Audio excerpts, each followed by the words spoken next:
Assalamualaikum warahmatullahi wabarakatuh.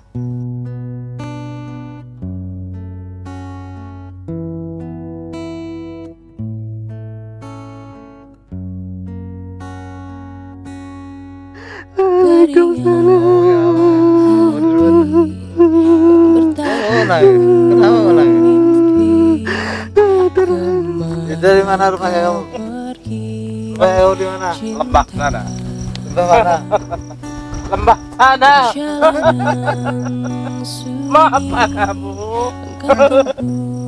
Kamu bisa melihatnya?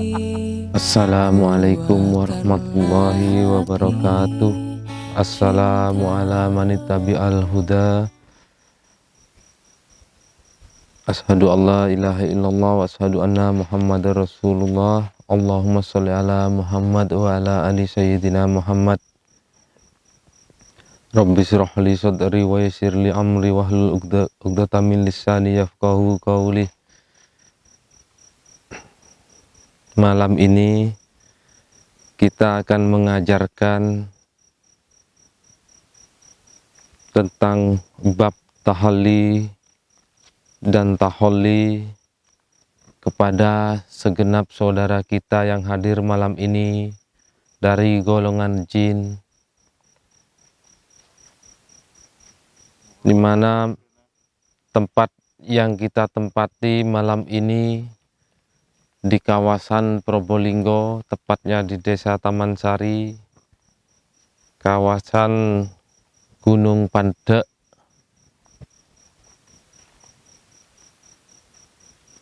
Dan kita mulai pengajian ini sekitar pukul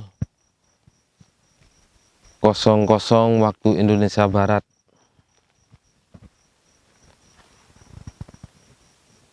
Kita akan mengajarkan bab taholli dan tahalli dari karangan Syekh Muhammad Amin Al-Qurdi. Sebelumnya kita kirimkan Al-Fatihah kepada beliau. Semoga apa yang akan disampaikan dalam bab ini dapat dipahami oleh saudara-saudara kita dari golongan jin. Fatihah. Bismillahirrahmanirrahim.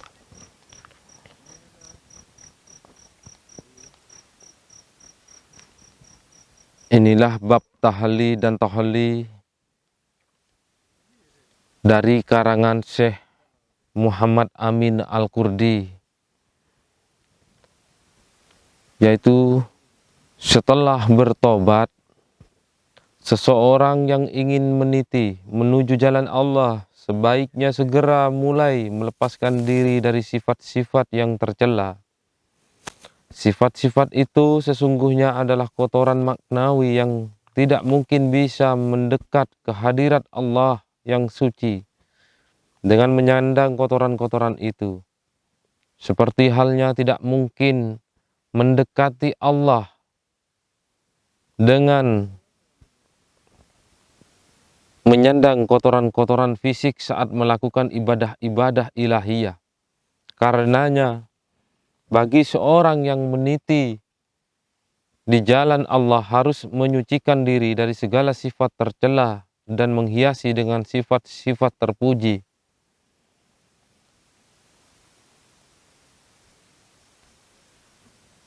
Sifat-sifat tercela. Sifat-sifat tercela itu seperti rasa iri, dengki, sombong, berbangga hati, pelit, sifat pamer, ambisius, membanggakan diri, suka marah, suka menggunjing, suka mengandu domba, suka berbohong, banyak bicara, dan lain sebagainya. Sikap iri, hakikat bentuknya adalah membenci kenikmatan yang diberikan Allah pada orang lain, lalu menginginkan kenikmatan itu hilang dari orang yang didirikan itu. Sikap iri merupakan salah satu sifat yang buruk. Tidak mungkin bisa membuang sifat iri ini dari batin manusia secara menyeluruh kecuali dengan meneliti jalan tasawuf. Dalam hal ini Rasulullah SAW pernah bersabda, sifat iri itu memakan segala kebaikan seperti api memakan kayu bakar. Hadis riwayat Ibnu Majah. Tidak ada sesuatu yang lebih berbahaya melebihi sifat iri. Disebabkan karena sifat iri ini menjerumuskan orang yang menyimpan sifat ini ke dalam 5 siksaan sebelum ia bisa mencapai hal yang diinginkannya dari orang yang diirikannya. Pertama, kesedihan yang tidak terus menerus. Kedua, musibah yang tidak mendapat pahala. Ketiga, kehinaan yang tidak pernah mendapat pujian. Yang keempat, mendapat murka Allah. Yang kelima, tertutupnya pintu taufik untuknya. Al-Hasan Al-Basri berkata, wahai anak Adam, mengapa kamu iri terhadap kawanmu? Kalau yang memberi orang yang diirikan olehmu adalah Allah berdasarkan belas kasihnya, lalu mengapa kamu mengirikan orang yang dimuliakan Allah Subhanahu wa Ta'ala? Andai pun kenikmatan itu bukan merupakan belas kasih Allah, maka tidak seharusnya kamu mengirikan orang yang tempat kembalinya ke neraka. Sebagian orang yang telah mencapai tahap makrifat mengatakan, ada 3 orang yang tidak akan dikabulkan doanya. Pertama, orang yang memakan barang haram. Kedua, orang yang banyak menggunjing. Ketiga, orang yang di hatinya terdapat kedengkian atau rasa iri pada saudaranya sesama muslim. Menurut Al-Tirmizi, hadis berikut ini hadis hasan. Al-Tirmizi meriwayatkan dari Anas bahwa Rasulullah SAW bersabda, hai anakku, jika kamu mampu menjalani pagi dan soremu dengan tidak ada kedengkian di hatimu pada seseorang, maka lakukanlah. Ibnu Majah juga meriwayatkan dengan sanad yang sahih dari Al-Baihaqi dan yang lainnya bahwa Abdullah bin Umar berkata bahwa siapa manusia yang paling utama? Nabi menjawab, orang yang bersih hatinya dan selalu benar lisannya. Para sahabat lalu bertanya, tentang orang yang selalu benar lisannya kami sudah mengetahuinya. Namun siapakah itu orang yang benar hatinya? Nabi menjawab, dia adalah orang yang bertakwa, bersih, tidak mempunyai dosa, tidak pernah bersikap sombong, tidak ada kedengkian, dan tidak ada rasa iri. Sifat iri yang tercela dalam agama itu adalah sifat iri dalam pengertian berharap hilangnya kenikmatan Allah dari orang lain. Ini sesuai dengan firman Allah Subhanahu wa Ta'ala, ataukah mereka dengki kepada manusia atau Muhammad lantaran karunia yang Allah telah berikan kepadanya. Quran Surat An-Nisa ayat 54. Sifat iri dalam pengertian berharap mendapatkan sesuatu yang didapat orang lain, maka sifat iri seperti ini merupakan sifat iri yang terpuji bila itu terkait dengan kebaikan akhirat. Allah Subhanahu wa Ta'ala berfirman, dan janganlah kamu iri hati terhadap apa yang dikaruniakan Allah kepada sebahagian kamu lebih banyak dari sebahagian yang lain. Karena bagi orang laki-laki ada bagian daripada yang mereka usahakan, dan bagi para wanita pun ada bagian dari apa yang mereka usahakan, dan mohonlah kepada Allah sebagian dari karunia-Nya. Sesungguhnya Allah Maha mengetahui segala sesuatu. An-Nisa ayat 32. Nabi Shallallahu Alaihi Wasallam bersabda, tidak diperbolehkan iri kecuali iri pada dua orang. Pertama, iri pada seorang laki-laki yang diberikan kemampuan menguasai Al-Quran dengan baik dan ia menunaikan kewajibannya terhadap Al-Quran, baik siang maupun malam. Kedua, iri pada orang yang dianugerahi Allah memiliki harta dan dia menginfakkannya siang dan malam. Hadis riwayat Al-Bukhari, Muslim, dan lainnya. Untuk membuang sifat tercela yang bercokol di dalam diri membutuhkan seorang guru yang sempurna ilmunya. Jika tidak, maka orang yang mempunyai sifat buruk ini tidak akan bisa melepaskan diri dari sifat tercela ini, meskipun ia telah mencapai tingkatan ibadah yang tinggi, kecuali bila Allah memberi pertolongan, memberi karunia dan rahmat pada orang ini. Sifat dengki merupakan sifat yang dimiliki seseorang akibat terlilit oleh rasa permusuhan, kebencian, dan saling memutuskan tali persaudaraan. Ini merupakan sifat yang tercela karena melahirkan sifat iri, saling menjauh, dan mengkorek cacat yang dimiliki orang lain. Nabi Shallallahu Alaihi Wasallam bersabda, tidak halal bagi seorang muslim tidak bertegur sapa dengan saudaranya sesama muslim melebihi 3 hari. Karenanya siapa saja yang tidak bertegur sapa dengan saudaranya sesama muslim, lalu ia meninggal dunia, maka ia akan masuk neraka. Hadis riwayat Abu Daud.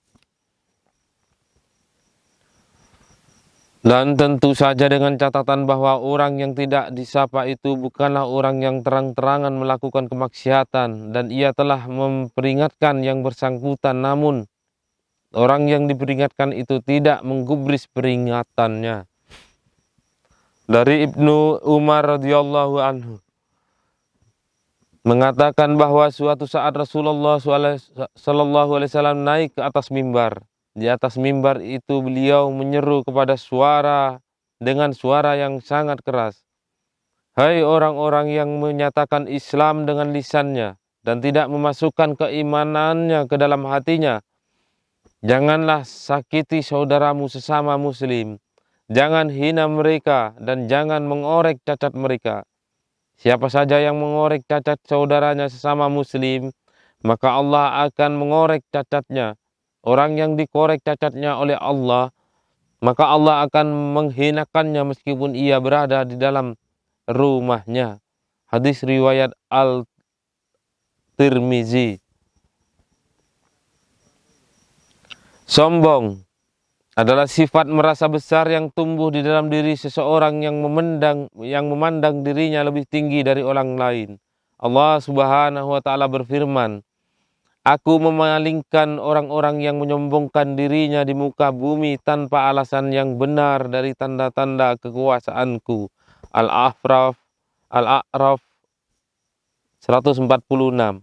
Maksudnya bahwa aku akan menghalangi mereka untuk dapat berpikir mengenai penciptaan langit dan bumi, juga segala pelajaran dan tanda-tanda keesaanku yang ada di langit dan bumi. Allah Subhanahu wa taala berfirman demikianlah Allah mengunci mati hati orang yang sombong dengan sewenang-wenang. Al-Mu'min ayat 35. Nabi Muhammad sallallahu alaihi wasallam bersabda, tidak akan masuk surga orang yang di dalam hatinya terdapat setimbang biji kesombongan. Hadis riwayat Muslim. Konon, hanya orang hina yang menyombongkan dirinya dan orang luhur justru yang mempunyai sikap rendah hati. Kesombongan merupakan kemaksiatan yang pertama yang dilakukan pada Allah. Allah Subhanahu wa taala berfirman, dan ingatlah ketika kami berfirman kepada para malaikat, sujudlah kamu kepada Adam, maka sujudlah mereka kecuali iblis. Dia enggan dan takabur. Quran surat Al-Baqarah ayat 34. Oleh karena itu, setiap orang yang sombong sesungguhnya merupakan sahabat iblis dalam siksa tertolak, jauh dan murka Allah yang tidak ada akhirnya. Dia pun tidak memperoleh jaminan selama dari su'ul khatimah. Melebihkan diri sendiri atau ujub adalah rasa sombong yang terdapat di dalam hati seseorang baik berupa perasaan merasa sempurna dalam ilmu atau fantasi bahwa amal yang dilakukannya telah sempurna tingkatannya. Ujub juga diartikan sebagai sikap menganggap besar kenikmatan yang diterima dan sangat cenderung pada kenikmatan itu dengan melalaikan asal muasal kenikmatan itu dari Allah Subhanahu wa taala. Nabi Muhammad SAW bersabda, ada 3 hal yang menghancurkan seseorang. Pertama, sikap pelit yang selalu diperturutkan. Kedua, kemauan hawa nafsu yang selalu diikuti. Ketiga, sikap melebihkan diri sendiri. Hadis riwayat Al-Tabrani, Al-Bazzar, dan Al-Baihaqi.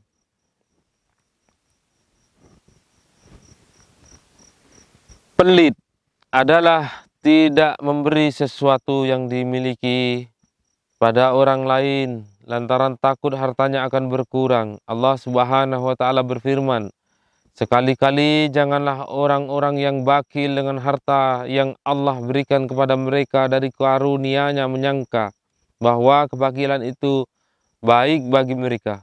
Sebenarnya kebakilan itu adalah buruk bagi mereka. Harta yang mereka bakhilkan itu akan dikalungkan kelak di lehernya di hari kiamat. Dan kepunyaan Allah lah segala warisan yang ada di langit dan di bumi. Dan Allah mengetahui apa yang kamu kerjakan. Quran surat Ali Imran ayat 180. Nabi Muhammad SAW bersabda, waspadalah terhadap sikap pelit, karena sikap pelit itu telah menghancurkan orang-orang yang hidup sebelum kalian. Sikap pelit ini telah membawa mereka untuk menumpahkan darah sesama mereka dan menghalalkan segala yang diharamkan kepada mereka. Hadis riwayat Muslim. Nabi Muhammad SAW berkata, orang yang dermawan akan dekat dengan Allah, dekat dengan surga, dekat dengan manusia, dan jauh dari neraka. Sebaliknya, orang yang pelit akan jauh dari Allah, jauh dari surga, juga dari manusia, dan dekat dengan neraka. Orang yang tidak berilmu, namun dermawan lebih dicintai Allah daripada orang yang rajin beribadah, tapi pelit. Hadis riwayat Al-Baihaqi, At-Tabrani, dan yang lainnya.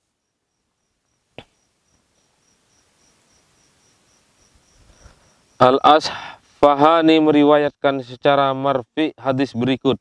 Ingatlah, setiap orang yang dermawan akan masuk surga. Ini merupakan ketetapan Allah dan aku yang menjaminnya. Ingatlah, setiap orang yang pelit akan masuk neraka. Ini merupakan ketetapan Allah dan aku yang menjaminnya. Para sahabat lalu bertanya, ya Rasulullah, siapa orang yang dermawan itu dan siapa orang yang pelit? Nabi Muhammad SAW menjawab, orang yang dermawan adalah orang yang dermawan dengan hak-hak Allah yang ada pada hartanya. Orang yang pelit adalah orang yang menahan hak-hak Allah dan pelit kepada Tuhannya. Bukanlah dinamakan orang yang dermawan orang yang menerima sesuatu yang haram dan membelanjakannya secara berlebihan. At-Tabrani meriwayatkan dalam sebuah hadis marfi, sesungguhnya Allah telah memurnikan agama ini untuk zatnya sendiri. Hanya sikap dermawan dan akhlak yang baiklah yang dapat memperbaiki agama kalian. Oleh karenanya, hiasilah agama kalian dengan 2 hal ini. At-Tabrani juga meriwayatkan hadis berikut secara marfi. Sesungguhnya Allah Subhanahu wa taala mengutus Jibril untuk datang pada Ibrahim. Melalui Jibril Allah berfirman, wahai Ibrahim, aku telah menjadikanmu sebagai kekasihku bukan lantaran kamu adalah orang yang paling rajin beribadah di antara hamba-hambaku. Namun aku menjadikanmu sebagai kekasihku lantaran aku melihat di hati orang-orang yang beriman. Dan aku tidak menemukan satu hati pun dari mereka yang lebih dermawan melebihi dari hatimu. Al-Syekh Muhyiddin bin Arabi pernah ditanya mengenai hakikat boros atau israf. Ibnu Al-Arabi lalu menjawab, boros adalah kedermawanan yang melebihi batas dan ukurannya. Lalu pada saat orang yang melakukan sikap boros ini tidak mampu untuk terus-menerus melakukan keborosannya, bahkan ia cenderung akan menyesali segala yang telah dikeluarkannya saat ia mengalami kesulitan akibat keboros-borosannya. Maka Allah akan menjadikannya sebagai orang yang terhina. Allah menjadikan sikap yang terpuji adalah sikap yang adil antara sikap boros dan pelit. Siapa saja yang ingin berakhlak dengan akhlak yang baik ini, maka hendaknya ia meniti dengan bimbingan seorang guru yang sempurna dalam kebenaran dan keikhlasan, karena guru itu dapat mendekatkannya ke hadirat Allah Azza wa Jalla. Dengan cara itu, menjadi kuatlah keyakinannya kepada Allah dan ia tidak berat hati membelanjakan apa yang diterimanya. Ia berbeda dengan orang yang jauh dari hadirat Allah. Maka yang terjadi adalah sebaliknya. Karenanya, ia hampir saja tidak akan memberikan sesuatu pada seseorang lantaran lemahnya keyakinannya. Allah menunjukkan siapa saja yang dikehendakinya menuju jalan yang lurus.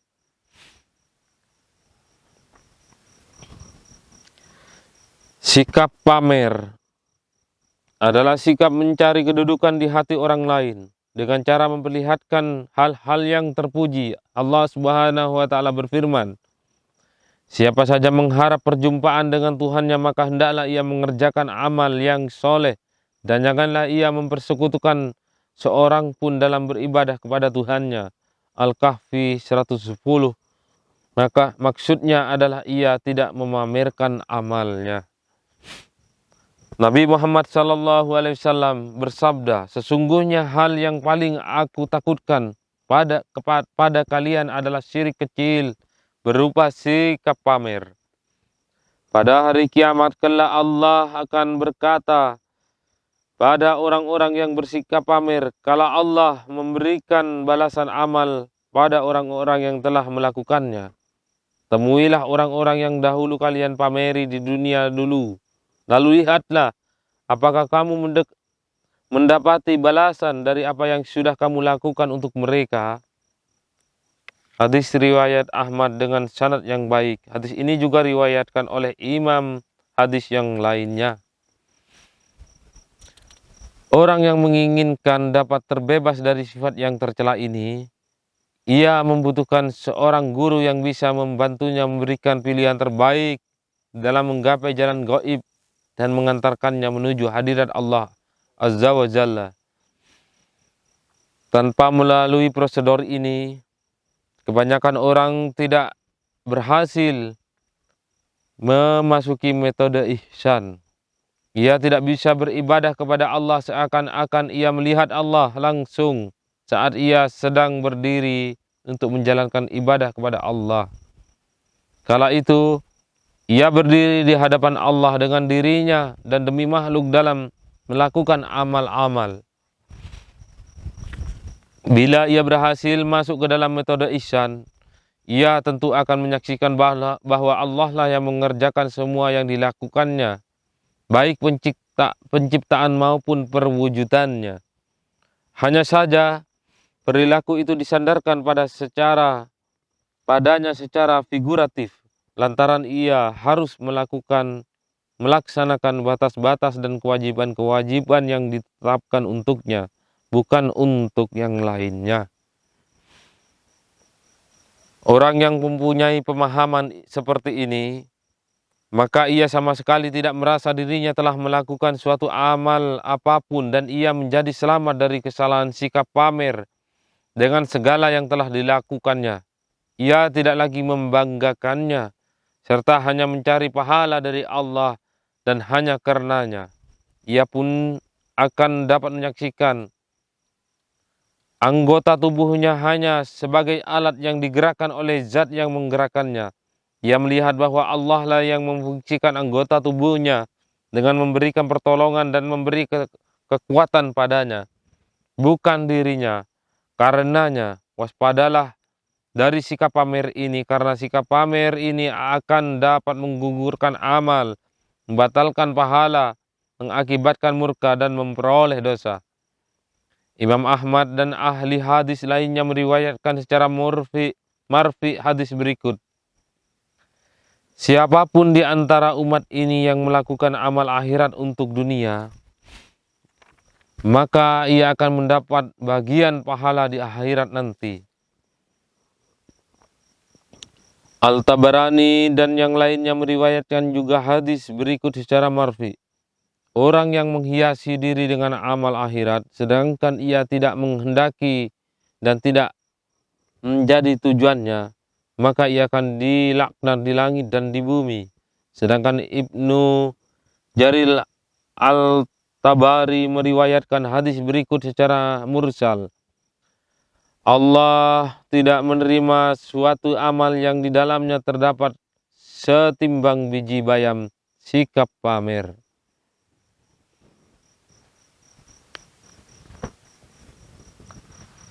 Sikap pamer ini terbagi menjadi dua. Pertama, sikap pamer murni, maksudnya yang bersangkutan menghendaki amal akhirat yang dilakukannya bermanfaat untuk kepentingan dunia. Kedua, sikap pamer yang bercampur, maksudnya yang bersangkutan menghendaki kemanfaatan dunia dan kemanfaatan akhirat. Keduanya sama-sama menggugurkan pahala. Kita berlindung kepada Allah semoga terhindar dari dua sikap pamer ini. Berikutnya, cinta jabatan dan posisi. Tujuannya adalah demi meningkatkan popularitas dan reputasi. Sikap seperti ini merupakan sikap yang tercela dan dapat memutuskan jalan kebenaran, kecuali bagi orang yang memang diterkenalkan dan dipopulerkan oleh Allah untuk menyebarkan agamanya. Hanya orang-orang yang selalu benar atau sidikin saja yang tidak berambisi jabatan. Nabi Muhammad SAW berkata, cukuplah seorang anak Adam dikatakan buruk orang yang menjadi terkenal dalam bidang agama dan dunianya, kecuali orang yang dijaga Allah Subhanahu wa Ta'ala. Hadis riwayat Al-Tabarani. Abu Yazid Al-Bustami berkata, Aku telah berusaha keras beribadah selama 30 tahun. Suatu saat aku melihat ada yang berkata padaku, Hai Abu Yazid, gudangnya telah dipenuhi dengan ibadah. Karenanya, bila kamu menginginkan bisa sampai kepadanya, maka kamu harus selalu dalam kehinaan dan merasa butuh. Dari Al-Mutawalli radhiyallahu anhu, dia berkata, orang yang miskin di dunia ini seperti orang yang sedang duduk di toilet. Bila pintu toilet itu ditutup, maka ia akan bisa menyelesaikan aktivitas buang hajatnya dengan baik. Ia pun keluar dari toilet itu dengan keadaan terjaga auratnya. Jika tidak seorang pun yang melihat auratnya. Jika pintu toiletnya dibuka, maka auratnya akan terbuka, bagian yang paling rahasia terlihat. Dan ia akan dilaknat atau dicaci oleh setiap orang yang melihatnya. Bagaimanapun juga, dalam kondisi apapun juga, setiap kali hati yang meniti di jalan Allah cenderung menyukai jabatan dan posisi, maka ia tidak akan bisa melanjutkan jalan menujunya. Membanggakan kelebihan adalah rasa bangga akan kemuliaan dan keistimewaan lantaran nasab, kelebihan dan lain sebagainya. Ini sesuatu yang tercela dan sesuatu yang sangat dilarang berdasar sabda Nabi Muhammad sallallahu alaihi wasallam. Allah telah memberi wahyu kepadaku agar kalian berendah hati, sehingga salah seorang tidak membanggakan diri atas orang lain, dan satu orang tidak menindas orang lain. Hadis riwayat Muslim.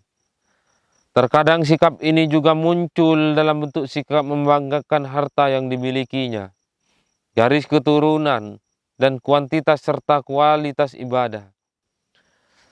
Lalu bila suatu waktu ia merasakan nikmatnya rasa madu, maka ia akan menjadi tahu bahwa labu itu pahit rasanya.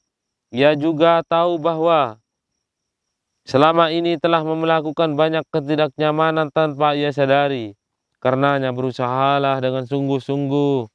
Siapa tahu Anda memperoleh kebenaran batin Anda dan mengetahui betapa buruknya situasi yang sedang Anda alami ini.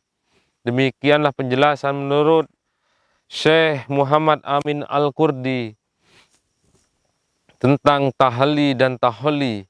Tetap di channel kami Lentera Dalam Gelap. Assalamualaikum warahmatullahi wabarakatuh. Ingatkan kau kepada embun pagi bersahaja yang menemanimu sebelum cahaya. Assalamualaikum warahmatullahi. Di mana kamu rumahnya? Dari mana rumahnya kamu? Rumahnya kamu di mana? Lembah sana.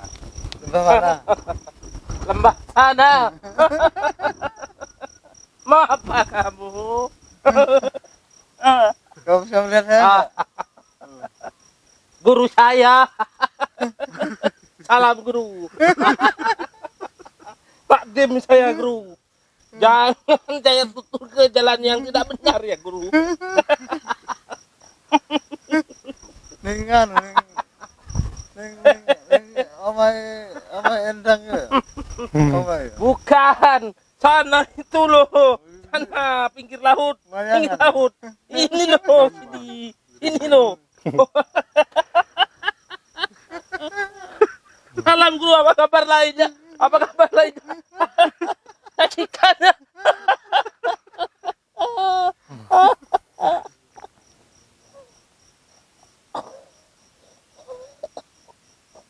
Ingatkan kau kepada angin yang berhembus mesra, Tetap di Lentera Dalam Gelap. cinta yang kan membelaimu, cinta